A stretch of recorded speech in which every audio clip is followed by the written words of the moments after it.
சேலம் ஆத்தூர் பகுதியைச் சேர்ந்தவர் குமரேசன், வயது 50, லாரி டிரைவர்.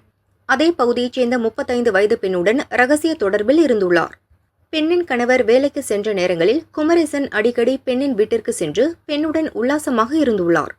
அந்த பெண்ணிற்கு 9ஆம் வகுப்பு படிக்கும் மகள் உள்ளார். குமரேசன் சிறுமிக்கு அடிக்கடி பாலியல் துன்புறுத்தல் கொடுத்தார். இந்நிலையில் மார்ச் 3ஆம் தேதி தாய் முன்னிலையில் குமரேசன் சிறுமியை 2 முறை பாலியல் பலாத்காரம் செய்தார். வெளியில் கூறினால் கொன்று விடுவேன் என இருவரும் சிறுமியை மிரட்டியுள்ளனர்.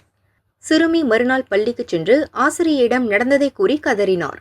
பள்ளி ஆசிரியை உடனடியாக சிறுமியின் தந்தைக்கு தகவல் கொடுத்தார்.